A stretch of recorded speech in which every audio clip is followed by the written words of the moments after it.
Has this ever happened to you? It's the end of the day, your child has had dinner, taken a bath, and is in their PJs, but you cannot get them into their bed.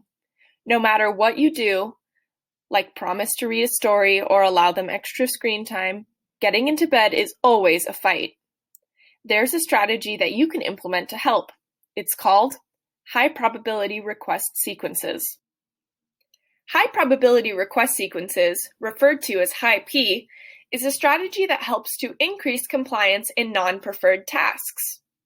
A non-preferred task is a direction, activity, or behavior that a child may not like to do or has a hard time completing on a regular basis.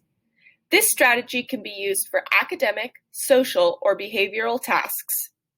High P is based on behavior momentum theory.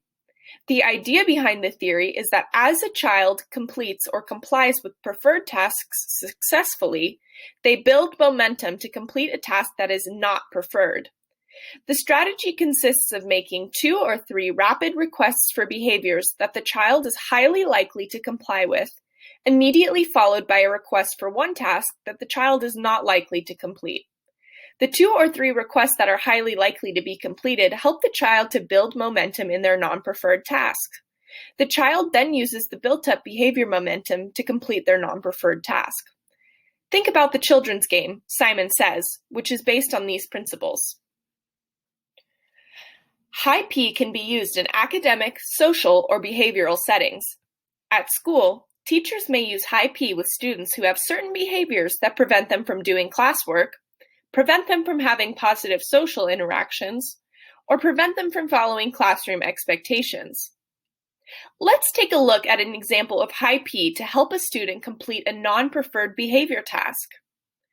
Ms. Smith has a student who is unlikely to sit in their chair when they come back to the classroom. Ms. Smith decides to use high P to help her student sit in the chair. Ms. Smith has already identified the non-preferred task. Now she must determine 2 or 3 short tasks that the student is highly likely to complete that are similar to the desired behavior.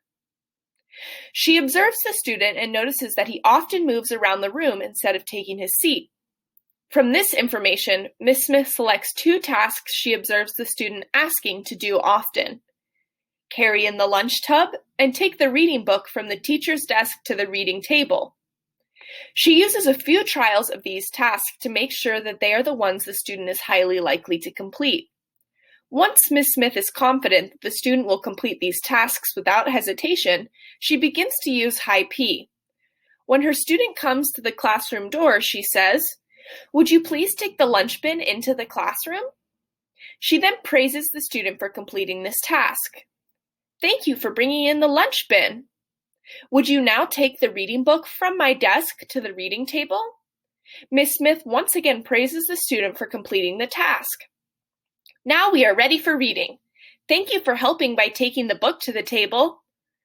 Finally, she asks the student to complete the low probability request of, "Now please sit in your chair," and praises the student upon completion of the task.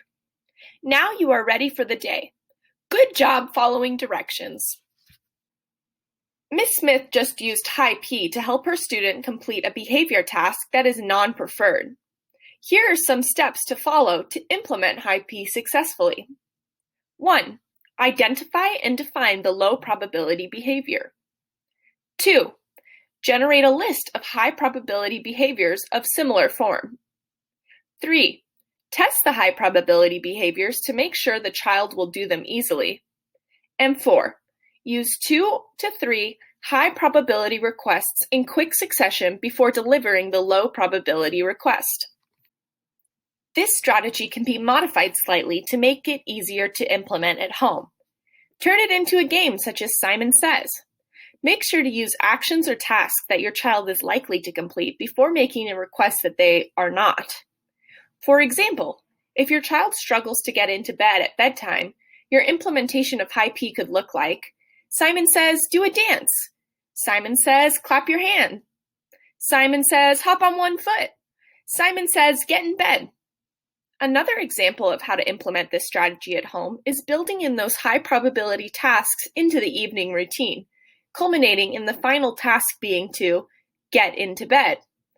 Every time your child moves through a task with success, you quickly follow up with a behavior-specific praise.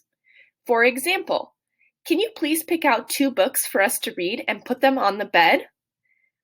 Followed by, thank you for choosing 2 books. I can't wait to read them with you. Then move on to the next task. Could you please pick out some pajamas and put them on? Great choice in PJs.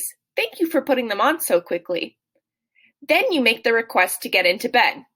Okay, now can you please get into bed? Follow with, now we are ready to read our books before bed. Thank you for getting into bed so nicely.